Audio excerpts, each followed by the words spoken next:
Bienvenue sur Hémisphère droit, le podcast consacré au design. Le secteur digital est en plein essor et il existe un certain nombre de métiers encore peu connus du grand public. Nous allons au cours de ce podcast nous concentrer sur les métiers du design graphique au sens large. Je prends la parole avant le début de l'épisode pour vous présenter Frictionless, notre agence digitale qui vous accompagne sur les différentes phases de votre projet, la recherche utilisateur, le design d'interface utilisateur, ainsi que le développement de sites internet et d'applications mobiles. Hello Robin, je suis ravie de t'avoir sur le podcast d'Hémisphère droit et je te laisse te présenter. Eh bien déjà merci pour l'invitation. Donc moi je m'appelle Robin Plu. Je suis product designer pour Stoic. Avant d'arriver ici, j'ai fait 4 ans dans une boîte qui s'appelle HelloWatt, qui est aujourd'hui qu'on peut considérer comme une scale-up. Dans ces 4 ans, j'ai fait 2 ans en alternance parce que j'ai fait un bachelor 3 à l'IESA Multimédia, qui était un bachelor de chef de projet digital assez classique finalement. Et voilà. Trop cool. Tu peux nous parler un petit peu plus en détail justement de Stoic? Ouais, bien sûr. Stoic, c'est une assurance cyber. Donc, si tu veux, aujourd'hui, on a un énorme problème sur le marché français et plus généralement sur le marché européen, c'est que les entreprises et notamment les TPE-PME ne sont pas couverts sur tout l'aspect cyber contre les risques de fraude cyber, de ransomware ou d'attaques informatiques diverses et variées. Et notre but, justement, c'est d'équiper en fait toutes ces entreprises afin de renforcer en fait le tissu économique européen pour ne pas que à chaque comment dire à chaque attaque qui peut arriver, on ait une entreprise en fait qui dépose le bilan et fasse faillite, quoi. Ouais, bah j'imagine que c'est super d'actu, d'autant plus que dans une période là, on vient de finir Black Friday, c'est vrai que c'est des moments où effectivement il y a des cyberattaques, enfin il y a des moments comme ça un peu plus propices, même que ce soit même les fêtes de fin d'année, ce genre de choses où il faut toujours rester un petit peu en garde et vigilant sur ces aspects-là. Ça me rappelle un peu, tu sais, pendant le Covid, etc., il y avait aussi pas mal d'hôpitaux qui ont été hackés.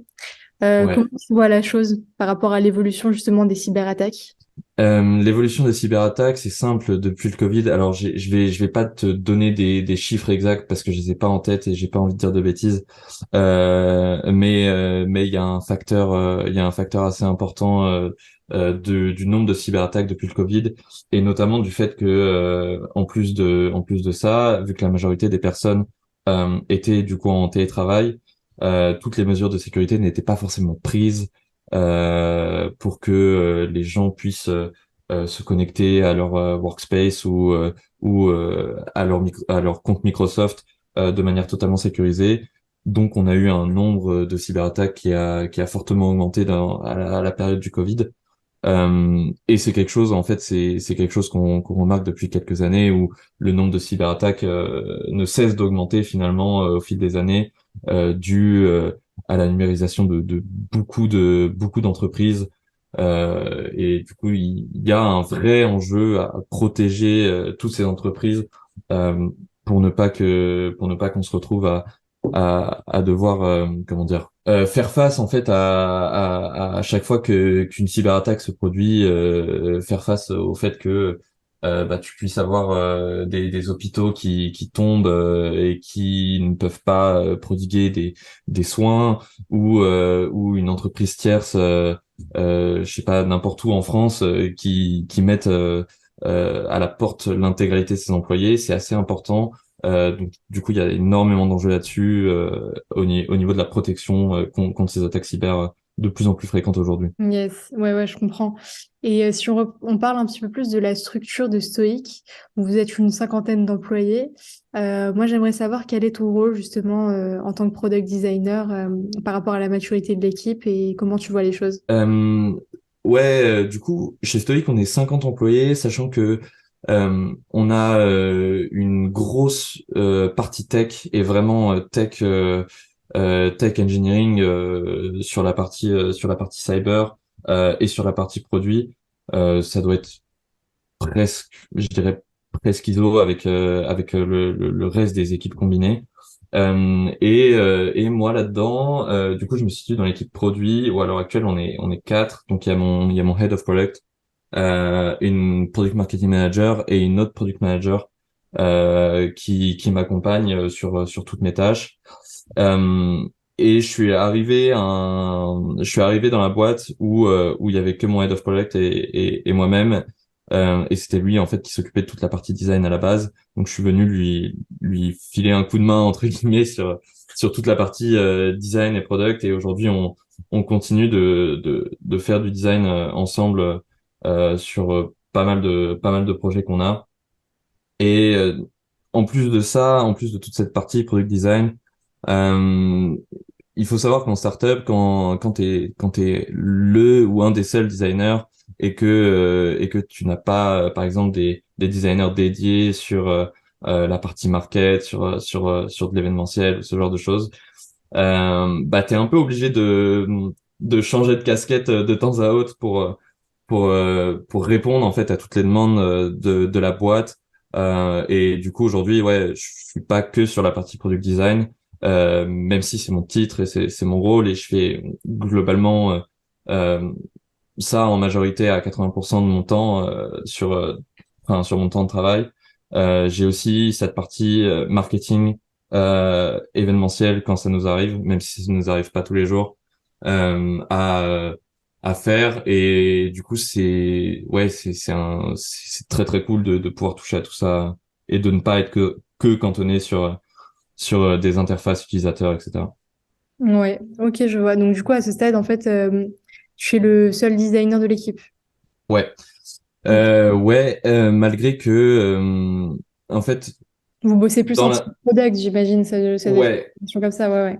on bosse énormément on bosse énormément en team et nous enfin chez Stoic en fait il y a un truc qui est assez fou et que j'avais pas vu ça ailleurs. Et en même temps j'ai pas fait énormément de boîtes donc donc je peux pas trop parler d'expérience là-dessus, mais c'est que globalement en fait dans notre process et même comment dire sur des parties marketing event, on va essayer de factoriser au maximum, et c'est vraiment ce mindset product là qu'on a chez Stoic, c'est de factoriser un maximum tous les assets qu'on peut avoir. Par exemple, même sur des posts LinkedIn, etc. En fait, on a des templates qu'on met à disposition de l'équipe market pour que eux, avec ces templates-là, en fait, ils puissent, par exemple, varier le wording et ne pas devoir faire des demandes à l'équipe design tous les 4 matins et qu'ils puissent tenir, je sais pas, 3 semaines, un mois sur ces templates-là et qu'on renouvelle au fil de l'eau. Et c'est aussi ce qu'on fait sur la partie produit au maximum. Et en plus de ça, enfin, j'ai la chance littéralement d'avoir une product manager avec moi aussi qui a qui a pas peur en fait de mettre les mains dans Figma et de tester des trucs. Et du coup, en fait, elle arrive très souvent avec des maquettes pas totalement finies, mais avec déjà des idées assez élaborées. Et du coup, c'est vrai que ça nous permet de tacler plus de sujets. Euh, sans devoir prendre toute la responsabilité de toutes les interfaces et de perdre du temps sur la réflexion des features qu'on peut avoir. Et ça, c'est assez agréable en fait d'avoir ça dans l'équipe. Ouais, mais en plus, c'est très cool parce que du coup, c'est des process qui rendent vraiment les différentes tâches scalables en fait. Et c'est vrai que quand on parle de cyber, on a aussi ce côté un petit peu d'appréhension, c'est-à-dire que bon, le terme cyber, ça peut faire peur, ça crée un peu d'angoisse. Justement, comment vous faites en sorte, au travers de la brand equity, et donc de l'image de marque que véhicule Stoic, de rendre la cyber attractive? Euh, Rendre la cyber attractive, c'est hyper compliqué dans le sens où il y a quand même une prise de conscience de la part de pas mal d'entreprises sur ces sujets-là, parce que ils vont voir des entreprises concurrentes ou des entreprises dans les journaux qui se sont fait attaquer, etc. Donc il y a vraiment une prise de conscience là-dessus. Mais rendre la cyber attractive, c'est compliqué dans le sens où en fait faut toujours, en fait, tu peux pas expliquer vraiment la technique qu'il y a derrière. Tu as toujours ce truc de devoir trouver des chemins divers et variés pour faire comprendre que le risque cyber, c'est un vrai truc. Et ça va passer par différents supports. Enfin, aujourd'hui, par exemple, on va faire des vidéos de témoignages d'une boîte qui s'est déjà fait attaquer, euh, qui permet comment dire, de jouer un peu sur la carte sensible, d'avoir vraiment un dirigeant d'entreprise qui est là et qui t'explique que sa boîte s'est fait attaquer et qu'ils ont dû mettre la clé sous la porte. Donc, t'as cet aspect vraiment émotionnel. Et sur des tons un peu plus légers, en fait, tu vas essayer de rendre la cyber attractive par le biais d'images entre guillemets. Tu vas essayer de rendre ça compréhensif et digeste pour les gens sans rentrer dans la technique, mais vraiment pour leur donner de l'image que bah la cyber ça peut s'apparenter à ça. Et du coup c'est un vrai point d'attention qu'il faut que vous portiez pour protéger votre entreprise et que vous ne subissiez pas des attaques à tort et à travers et que vous mettiez la clé sous la porte, quoi. Ouais, non, mais je comprends. C'est vrai que c'est dans le cadre où, effectivement, même côté compliance, il n'y a pas spécifiquement d'obligation légale. Euh, Non. donc, c'est vrai que bon, tu as le côté aussi, comment faire en sorte que ce soit finalement un must pour les entreprises, qu'elles puissent l'adopter à plus grande échelle, parce que, effectivement, bon, bah, les cyberattaques, malheureusement, c'est quelque chose qui arrive très fréquemment au moment où on s'y attend le moins. Donc, il y a tous ces enjeux-là. Et justement, c'est pour ça que je voudrais te parler un peu plus de l'aspect plus évangélisation, parce que c'est vrai que, bon, bah, c'est un sujet qui est très tech.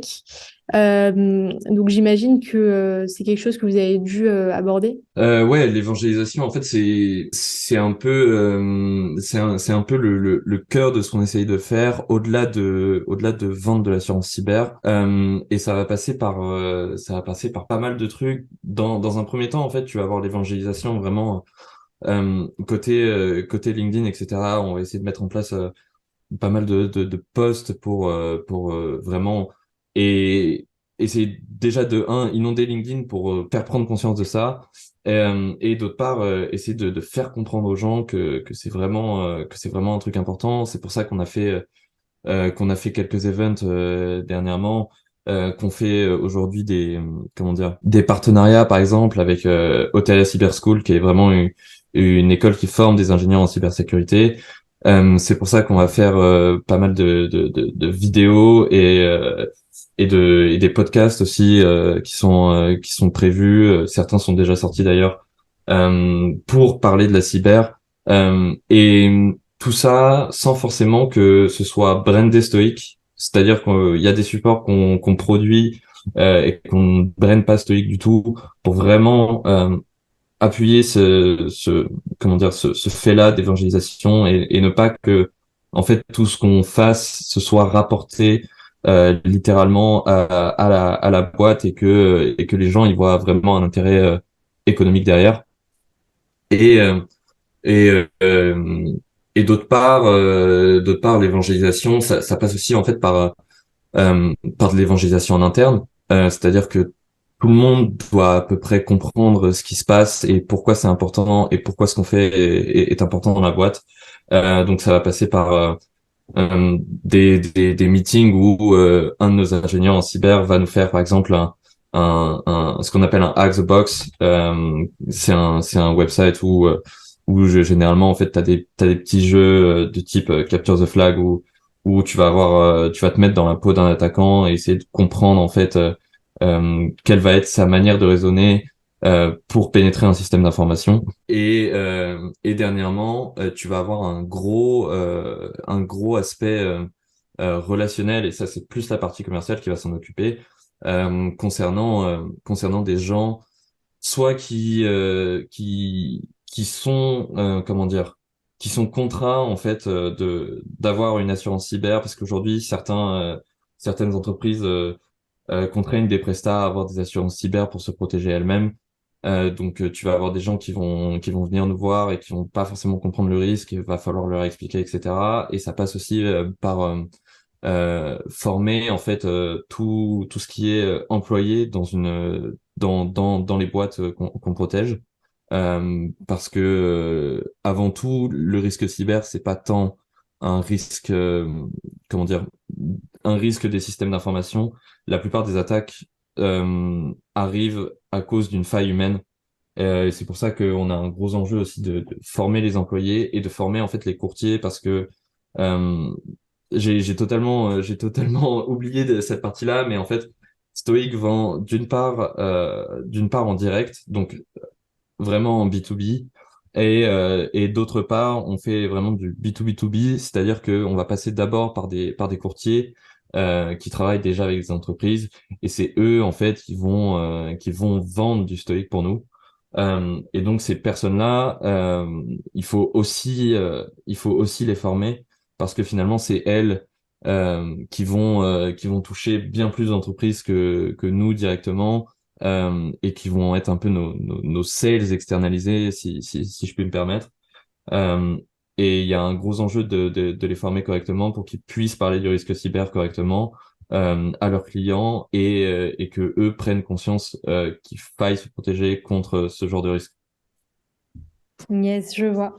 Hyper intéressant. Et si on rebascule côté prod pur, comment tu gères un peu cette partie-là? Est-ce que vous avez défini un design system ou est-ce que tu utilises des librairies? Euh, Aujourd'hui, on est surtout sur de la librairie tierce qui est déjà construite. En fait, quand je suis arrivé, c'était déjà comme ça. Et du coup, en fait, j'avais bien d'autres choses à tacler que de refaire un design system de zéro ou avec ce qu'on avait. Et du coup, aujourd'hui, on utilise encore des librairies tierces, notamment pour les développeurs. Mais du coup, je me base dessus pour créer tous mes components en fait sur Figma. Euh, donc euh, donc ouais, ça nous permet deux choses. Ça nous permet d'aller vite. Ça nous permet d'être relativement consistant sur à peu près tout ce qu'on fait. Euh, Après, le seul problème, c'est que euh, si quelque chose est pas forcément disponible dans la librairie, ça va nous obliger à faire du code un peu sale, un peu custom, ce qu'on essaie de limiter au maximum parce que ça crée des bugs, ça peut créer des problèmes à l'avenir. Donc pour l'instant, ouais, on utilise des librairies tierces. Il y a potentiellement une idée de créer un design system à un moment, mais pour l'instant, en fait, on essaie de shipper un maximum l'intégralité des features qu'on a prévues sur la roadmap de regarder un peu en arrière, un peu dans le rétro et de se dire bon, là, on a pas mal délivré. Maintenant, on va pouvoir prendre un peu plus de temps pour consolider tout ça, et je pense que c'est à ce moment-là que qu'on fera un design system maison, si je puis me permettre, retaper tout ça, quoi. Yes. Et est-ce que vous avez en place un système de user research? Ouais, moi j'en ai fait un peu quand je suis arrivé. Aujourd'hui c'est plus ma product manager qui s'occupe de la user research, avec la product marketing manager qui en fait aussi étonnamment. Je dis étonnamment parce que pour moi c'est vraiment pas ce genre de poste qui est censé en faire, mais elle nous balance des insights vraiment très intéressantes. Et du coup, ouais, en fait, nous, notre process de user research, il va se faire souvent comment dire, en collaboration avec les sales directement, parce que c'est eux qui vont face, que ce soit les clients ou les courtiers. Quand je dis les sales, c'est vraiment la partie sales et CSM. Euh, et du coup, ouais, on va essayer de se plugger en fait à des calls qu'ils peuvent avoir, soit avec des nouveaux clients pour mettre en place en fait tous leurs outils, soit avec par exemple des courtiers qui utilisent la plateforme et qui peuvent avoir des retours sur la plateforme, et du coup on va en profiter aussi pour leur poser des questions sur différentes features si on a besoin en fait d'avoir ce genre de retour. On le fait pas tout le temps parce que ça prend quand même un peu de temps, et je sais que c'est pas forcément un comment dire un bon argument de dire que ça prend du temps, mais on n'est pas dans une structure assez robuste encore pour se dire que on peut passer euh, X jours sur de la user research. Du coup, on le fait pas tout le temps, mais on essaie de prendre un maximum de retours à chaque fois de tous nos clients et tous nos partenaires pour euh, pour leur délivrer le plus de valeur possible. Et sinon, en fait, il y a une part aussi des retours utilisateurs qui nous sont faits directement des sales à nous, c'est-à-dire que c'est eux qui vont venir nous voir pour nous dire j'ai parlé avec un tel, il nous a dit que ah bah ça c'était cool, mais qu'il avait eu des problèmes sur telle et telle partie du parcours. Et donc là, automatiquement, nous on va repartir sur l'itération sur ces problèmes-là. Généralement, c'est jamais des comment dire des problèmes qui vont nous prendre 3 mois, tu vois. On n'est pas sur ces laps de temps-là, mais mais du coup, ouais, c'est un peu tout ça qu'on fait sur la partie user research à l'heure actuelle. Cool. Et est-ce que tu peux nous partager un insight sur une feature Euh, qui a bien marché? Sur une feature, ce qui a bien marché, un insight, attends que je réfléchisse un peu. Aujourd'hui, si tu veux, on a un outil qui est de la simulation de phishing. Et globalement, c'est un outil qui marche très bien, qui est assez apprécié par pas mal de nos clients. Sauf que à la base, quand on l'a développé, on l'avait développé que pour Google Workspace parce que c'était plus simple pour nous, c'était quelque chose qu'on avait déjà et du coup pour une V0, V1, c'était plus simple de commencer sur Google Workspace, donc on l'a shippé comme ça. Et pendant un moment en fait on l'a juste mis à disposition de nos clients qui avaient Google Workspace. Donc c'est un truc qui marchait très très bien et en fait on s'est rendu compte que euh, il y avait énormément de nos clients en fait qui utilisaient Microsoft. Donc on est reparti pour redévelopper cette features, mais cette fois avec Microsoft Office.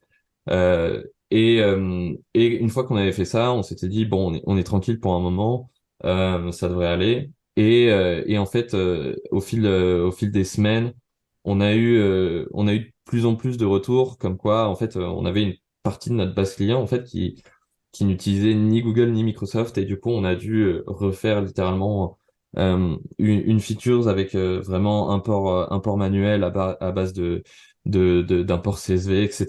Et du coup, c'était un peu compliqué, mais normalement aujourd'hui on devrait être à peu près bon là-dessus. Même si ça crée d'autres problèmes, notamment l'import manuel, parce que en fait ça nous oblige à whitelister en fait tous les noms de domaine qu'une entreprise peut avoir pour que toutes les adresses email soient rentrées, parce qu'on fait un check en fait entre les noms de domaine et euh, et les adresses email rentrées, histoire que globalement t'es pas des adresses mail perso ou des adresses mail random qui viennent s'ajouter à ce module-là. Et voilà. En fait. Est-ce que tu peux nous présenter rapidement les différents outils de protection que vous proposez? Ouais, totalement. Aujourd'hui, on a plusieurs outils. Le premier qu'on a développé et qui à l'heure actuelle est toujours le plus utilisé, si je puis dire, parce que c'est un outil qu'on a rendu gratuit dès le début. C'est vraiment le scan de vulnérabilité, pardon. Donc c'est un scan qui va venir, comment dire, mapper en fait un peu toute ton infrastructure publique. Donc c'est vraiment toute l'infrastructure que tu peux retrouver via les IP disponibles sur Internet, quoi, classiquement. Et du coup, avec ce scan, on va pouvoir te remonter en fait des vulnérabilités accessibles par à peu près n'importe qui s'y connaît un peu en technique et qui pourrait décider de venir s'introduire dans tout ce système d'information. Donc ça, aujourd'hui, c'est un peu vraiment notre base c'est un peu notre base de l'assurance, c'est notre base de nos outils tech, parce que c'est avec ça en fait qu'on permet l'éligibilité de certains clients, c'est-à-dire que tant que t'as pas trop de vulnérabilité, que qu'on puisse pas rentrer chez toi sans clé, globalement, ça va. Et dans le cas contraire, en fait, tu ne peux même pas souscrire à une assurance parce qu'on considère que tu es trop à risque. Et dans ce cas-là, soit tu fais en sorte de combler les failles, soit on fait aussi un peu de, comment dire, de service client là-dessus. C'est-à-dire qu'on va mettre des ingénieurs sur le coup pour éventuellement corriger quelques failles que tu puisses avoir pour que tu sois éligible. Donc ça, c'est vraiment notre premier outil de base. Ensuite, du coup, on a toujours ce module de phishing. Ça s'apparente un peu à ce que fait Riot ou Mantra, par exemple, vraiment de la simulation de phishing assez classique. La seule différence qu'on a, et c'était vraiment pour rendre l'expérience la plus simple possible, c'est que sur tous les outils de simulation de phishing à l'heure actuelle, ça passe énormément par le paramétrage de campagne. Donc, tu vas vraiment set up les modèles que tu souhaites, les gens que tu veux cibler sur une période donnée. Et le parti pris qu'on a fait, c'est vraiment en gros, c'est one click campaign, c'est-à-dire que tu vas plugger par exemple ton workspace à l'outil, et en fait, t'auras quasiment rien à faire à part synchroniser les adresses mail de ton workspace.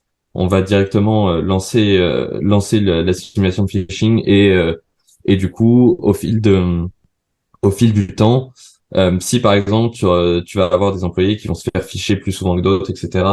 On va essayer on va essayer un peu de comment dire de les tester un peu plus en envoyant peut-être différents modèles de templates qu'on a fait nous et voir si oui ou non tu t'améliores au fil du temps ou si c'est pas le cas et si c'est pas le cas et que tu te fais ficher à chaque fois. On a mis en place aussi des formations en fait à chaque fois que tu te fais ficher, à chaque fois que tu submets tes credentials pour euh, pour te dire ah bah regarde un peu, voilà comment repérer un mail frauduleux. Voici ce que tu devrais checker quand tu cliques sur un lien depuis un mail. Qu'est-ce qui s'affiche dans ton browser, etc. Donc ça c'est tout le module de phishing qu'on a développé et qu'on essaie d'améliorer tout le temps en fait finalement parce que il y a aussi un truc, c'est que il n'y a pas besoin de whitelister quoi que ce soit, ce qui est le cas sur la plupart des outils. Et du coup, en fait, c'est une configuration hyper simpliste, entre guillemets, voire minimaliste, qui nous permet de faciliter vraiment tout ce flot de paramétrage des campagnes, etc., dont potentiellement nos clients ont pas grand-chose à faire, parce que en soi, on n'est pas, enfin, on reste une assurance. Et moi, j'aime à dire que ton assurance, en fait, moins t'en entends parler, mieux tu te portes, tu vois. Ouais, c'est clair. Donc voilà.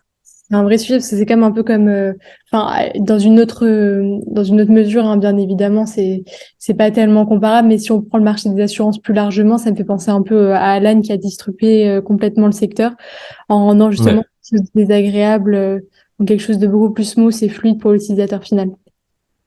Ouais, nous c'est pour ça que on avait vraiment ce parti pris de rendre le truc le plus facile d'utilisation possible parce qu'on sait que ça peut être un peu time consuming et puis c'est en fait on a besoin littéralement que de voir que les employés d'une boîte comprennent ce que c'est un mail de phishing parce que finalement c'est eux le plus gros risque de l'entreprise.